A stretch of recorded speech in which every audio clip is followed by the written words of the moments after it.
buenos días con todos buenas tardes, perdón, con todos los participantes presentes. En este momento se va a dar la intervención número 3 del ponente encargado Magíster William Oñate, representante de la Universidad Politécnica Salesiana.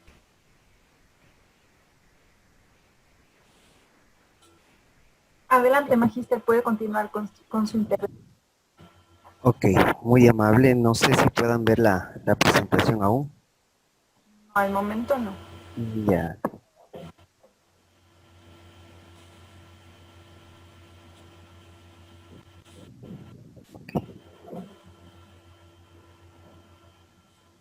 Ok, ahí me parece que sí, ¿verdad? Sí, correcto. Ya. Muy buenas tardes con todos. Mi nombre es William Oñate y mi presentación consiste en el proceso de producción de biocombustible a partir del plátano maduro empleando un catalizador HZSM. El contenido de esta presentación es una introducción, estado del arte, implementación, resultados y discusión y conclusiones. Introducción. Antes de entrar al tema de introducción, me gustaría indicar que una vez que, como todos sabemos, estamos atrasando esto de la pandemia, una vez que ya se haya subsanado la parte y la reactivación económica, es de ahí de donde se parte esta idea y una vez que ya nuevamente el precio de las energías renovables y no renovables llegan a tener el precio que se tiene normalmente, de ahí parte esta introducción. Entonces, según un informe de la Agencia Internacional de Energías, ellos mencionan que al realizar un análisis de forma panorámica, se puede decir desde el 2020 hasta el 2040, ellos mencionan que existe una preocupación respecto a las reservas de petróleo, porque existe un decaimiento y con lo cual se está exigiendo nuevas y mejores energías limpias con alta tecnología en la cual subsane de alguna manera esta caída de las reservas de petróleo. Dentro de esas, la misma agencia menciona que esperan que para el 2025 haya crecido estas energías renovables en un 40%. Esta ponencia lo que quiere es enfocarse en lo que es el desarrollo de biocombustibles, específicamente biogasolina, con el objetivo de tener oferta para la demanda cuando llegue el momento en el cual ya no contemos con la caída de este tipo de energías de procedencia fósil. De esa manera también reducimos el dióxido de carbono, los óxidos de nitrógeno y los óxidos de azufre, contribuyendo a la reducción del calentamiento global. Esto está enfocado directamente a lo que es el sector del transporte. Ahora bien, con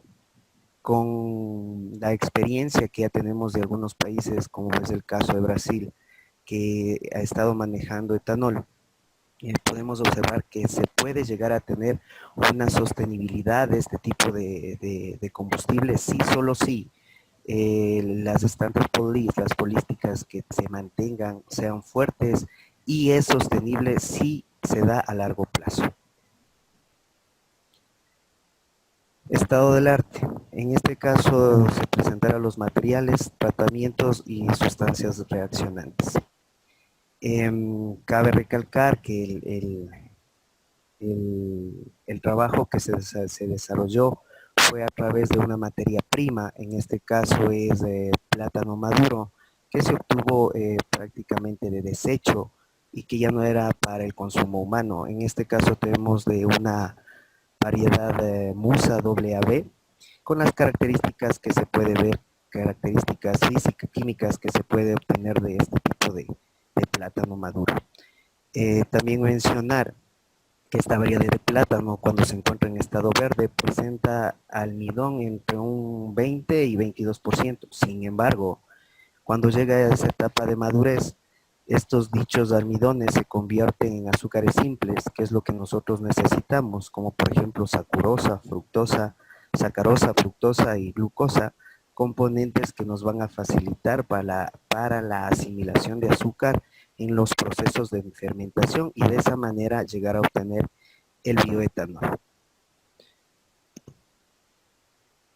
En este diagrama de bloques nosotros podemos observar el proceso que se empleó para la biotransformación desde la fruta hasta la obtención del bioetanol, para la cual se basa en 4 etapas, las cuales eran tratamiento, fermentación, tamizado y destilación.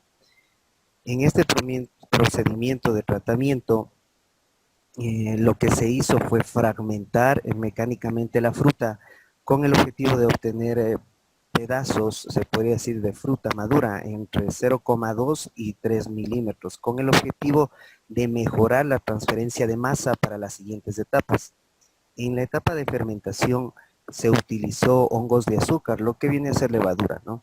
En esta etapa se puede decir que da inicio a la glicólisis o glucólisis con el objetivo de que se llegue a catabolizar esta misma. Entonces, en este proceso lo que se obtuvo fueron 2 piruvatos, prácticamente etanol y dióxido de carbono. Posteriormente, esta muestra fue sellada y almacenada durante un periodo de tiempo de 3 a 9 días, consiguiendo algunos resultados que se mostrará más adelante. Asimismo, en este proceso se hizo un acople para que pueda ser expulsado el dióxido de carbono, ya que se comienza a generar la respiración anaeróbica. En la parte del tamizado se utilizó porque la muestra era demasiado densa, se utilizó un tamizado centrífugo, la cual ayudó para la obtención de líquido fermentado.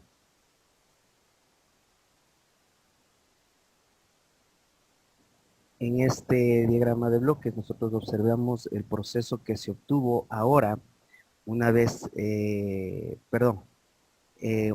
que ya se obtuvo el líquido fermentado. La última parte del proceso prácticamente era la destilación, para lo cual nosotros utilizamos una temperatura estimada entre 77 y 80 grados, los cuales fueron experimentales, obteniendo así el bioetanol. Posterior a esto, lo que se realizó fue la biotransformación o la transformación de bioetanol a biogasolina. En esto consiste en las etapas que usted puede observar, la cual ingresamos el bioetanol a un precalentador. Pasando el precalentador, nosotros hace reacción con la zeolita, el cual va a reaccionar. Finalmente nosotros tenemos los oleofines mediante una condensación y separación de fase, obteniendo así la biogasolina. Implementación. La implementación, como mencioné, se utilizó un reactor. Como nosotros podemos observar, está compuesto por una bomba de inyección, un sistema de control, un precalentador, un reactor con su zeolita respectiva y una parte de condensación. ¿Cómo inicia el proceso? Pues en la flecha que se puede observar acá abajo, en este recipiente, se coloca el bioetanol, el cual mediante la bomba de precisión inyecta etanol directo al reactor, al precalentador, perdón, de manera que existe un cambio de fase, mejorando el contacto cuando llegue el bioetanol en cambio de fase, llegue a tocar o haga contacto con la zeolita. Es un punto importante aquí debido a que da inicio al proceso catalítico, debido a que aquí la zeolita, el objetivo es que debe generar distintas dimensiones de canales al hacer contacto con los reactivos, con el fin de reducir la transición de actividad energética que normalmente se da si no tuviéramos esta zeolita o esta etapa de catálisis, obteniendo así los productos finales. Prácticamente se genera el cracking. Y como nosotros podemos ver, aquí tenemos 2 llaves. La una es que se obtuvo fase orgánica de la gasolina, la cual se obtiene en la parte superior del separador, y la otra representa la parte acuosa, la cual está en la parte inferior. Aquí se hizo un pequeño zoom del reactor. Este reactor internamente está conformado por una termocupla. Además, en la parte superior y en la parte inferior cuenta con unas juntas de estanqueidad, la cual me permite que no haya fugas o haya intercambio de temperatura. Ok, debido a que la temperatura que se maneja debe llegar a ser constante.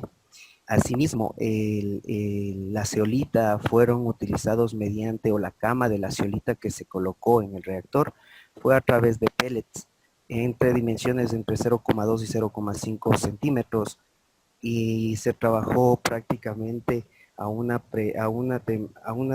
se podría decir, a una presión atmosférica estable. Una de las variables que se debe controlar también en este sentido para tener el biocombustible y que fue de suma importancia es la velocidad espacial, no el peso de alimentación por cada hora por unidad de catálisis que se le ingresa al reactor.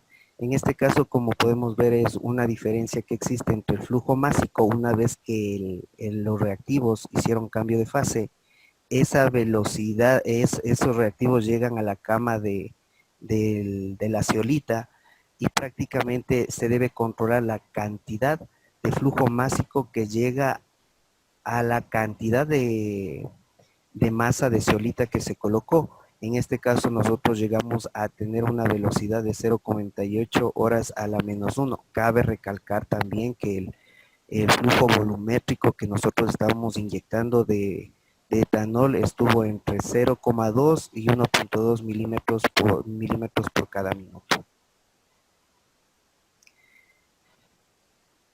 A continuación, en resultados de discusión, nosotros podemos observar la curva de obtención de bioetanol en un lapso de 9 días, ¿no? De fermentación, en el cual nosotros podemos verificar que los datos fueron tomados en distintos rangos de temperatura de destilación y tiempos de fermentación. Como podemos ver, temperatura en el X y los grados de alcohol en el eje Y.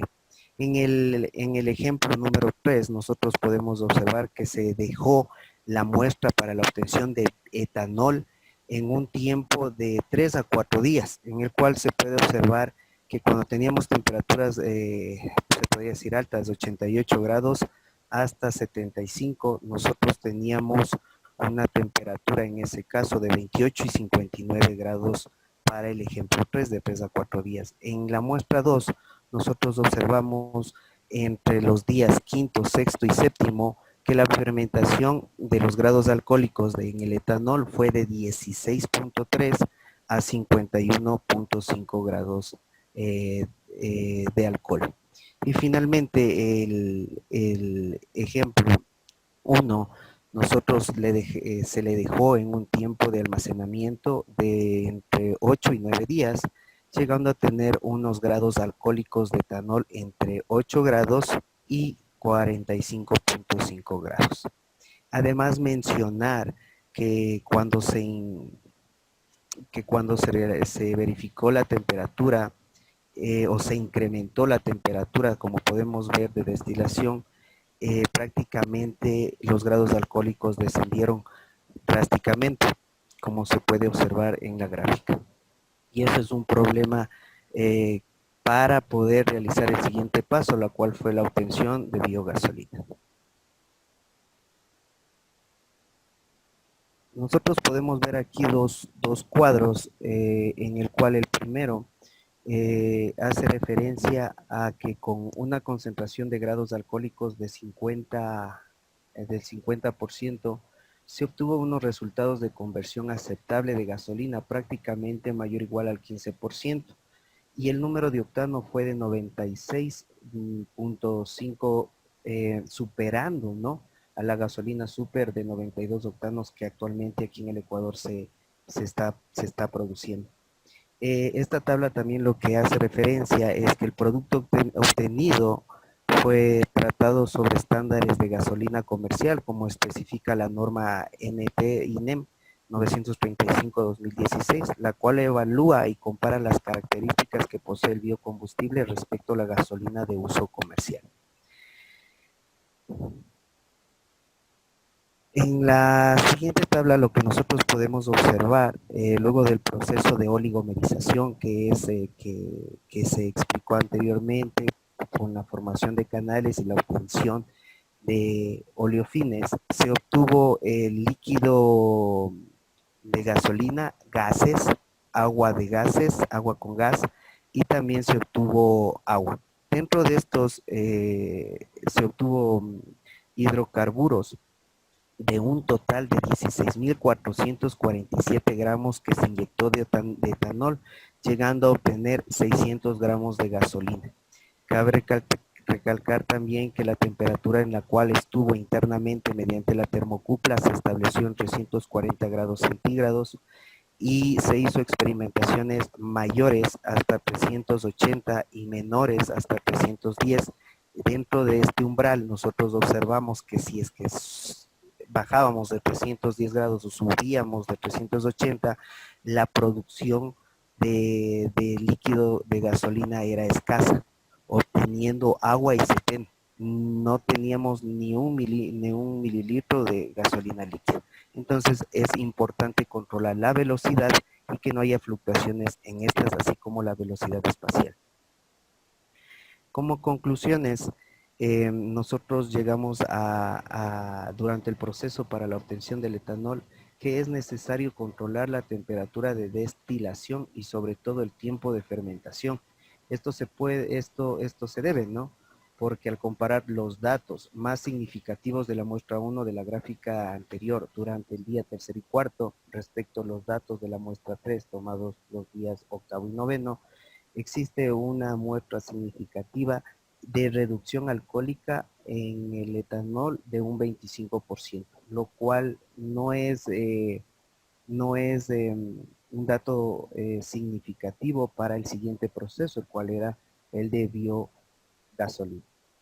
También se concluye que es necesario tener un control de temperatura interno en el reactor para el proceso de obtención de combustible. Es por esto que al aumentar o disminuir la temperatura en el interior del reactor en un 5% respecto a la temperatura establecida, el reactor podría entregar agua o hidrocarburo, e incluso se puede manipular la temperatura para obtener diferentes derivados e incluso obtener biodiesel. Por tales motivos y siguiendo los lineamientos de las variables de los procesos de bioetanol y biocombustible, se obtiene un hidrocarburo líquido con un rendimiento selectivo del 23.5%, con un nivel de octanaje del 96.5% y con un incremento del 4.7% de calidad antidetonante respecto a la gasolina estándar de uso comercial.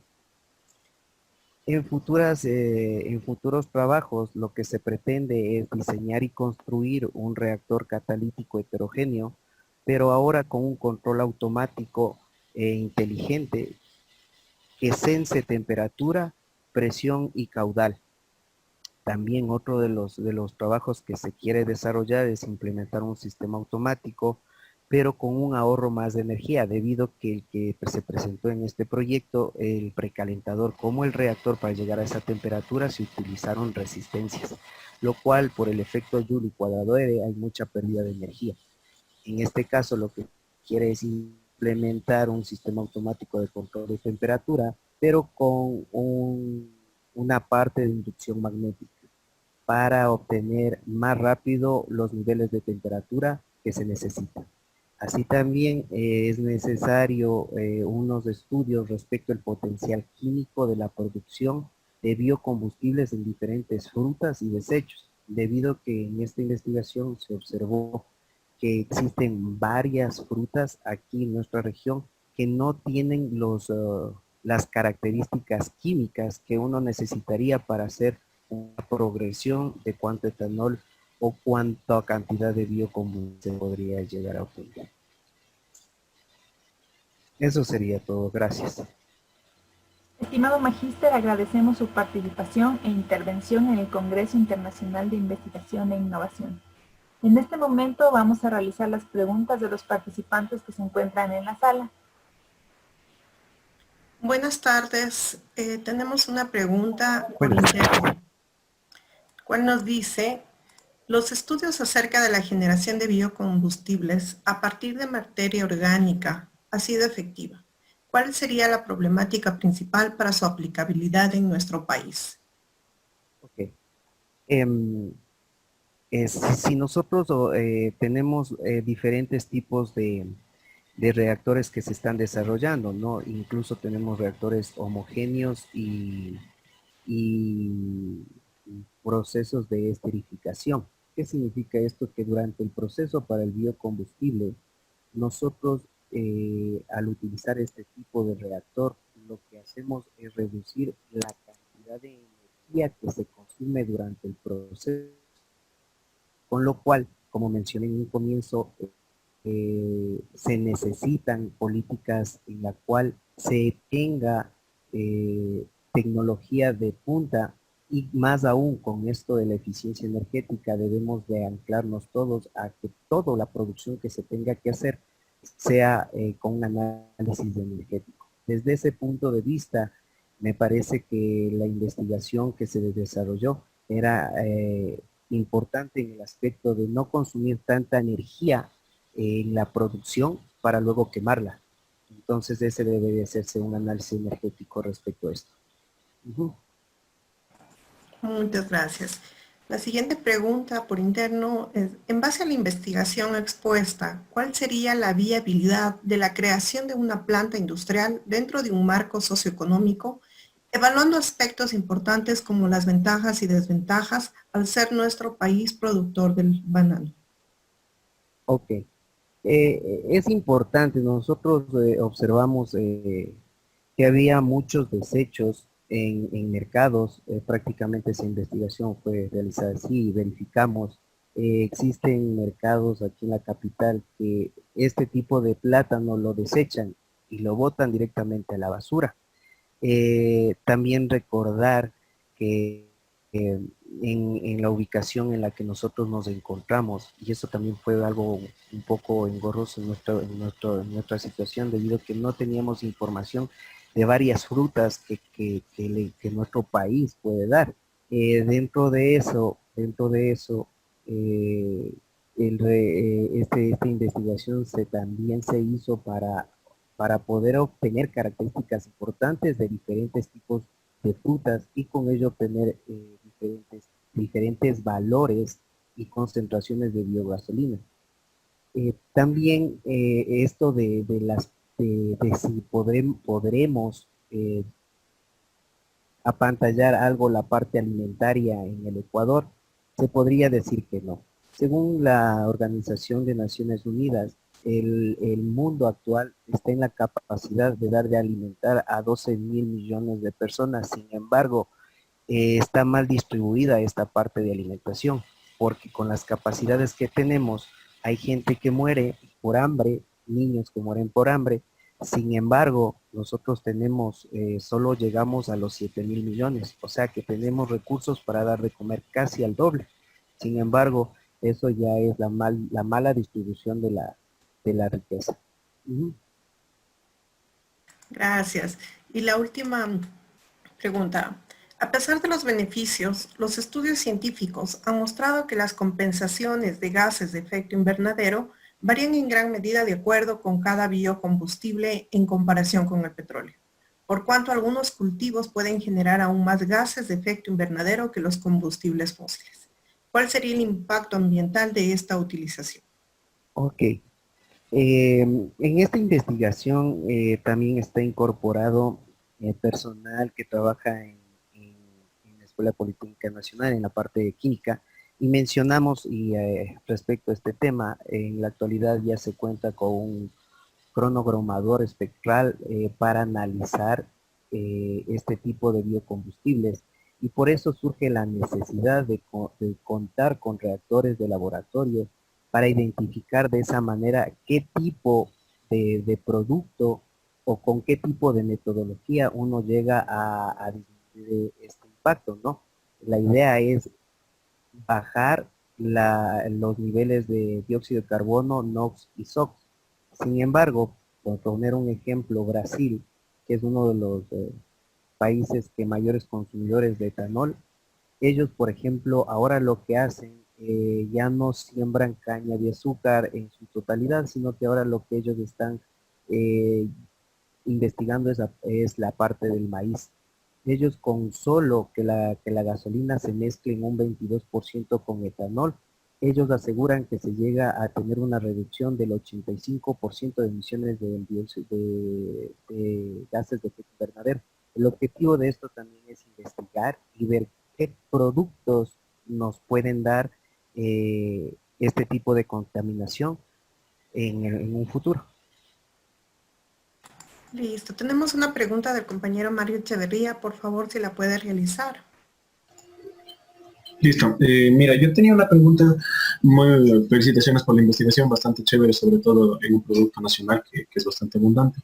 Pero ahora mi pregunta va, hemos desarrollado, como dices, un combustible más barato, hemos desarrollado un buen combustible con buen octanaje, pero ahora, en función de la parte mecánica, en función de los vehículos, ¿qué desechos vamos a contener?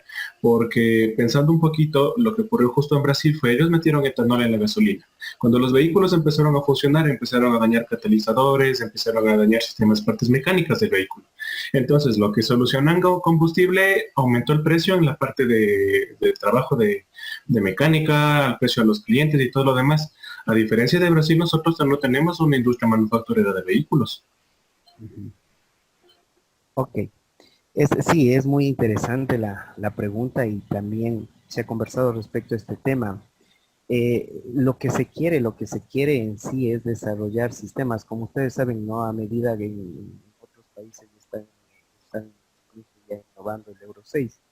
Entonces, todo en países industrializados prácticamente ya están obteniendo combustibles con niveles de azufre cero, se podría decir. Sin embargo, también surge la necesidad de llegar a mejorar este tipo de biocombustibles, si ese es el objetivo, mejorar, porque es verdad, este tipo de biocombustibles llega a generar fricción en los pistones y eso hace un desgaste de los mismos.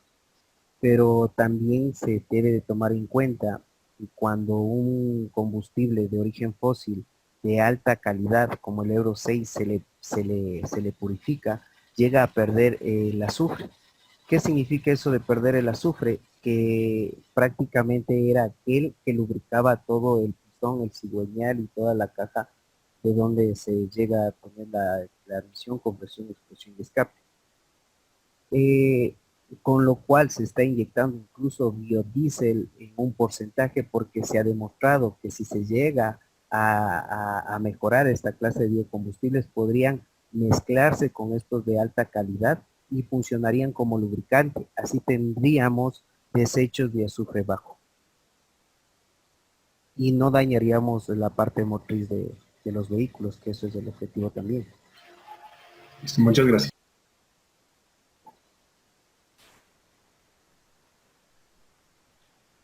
Tal vez alguna pregunta más, ¿no?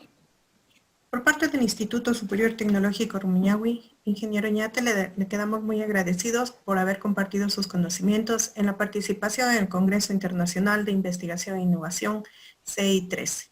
Una muy buena tarde con todos y les esperamos a partir de las 2 de la tarde. Gracias. Hasta luego.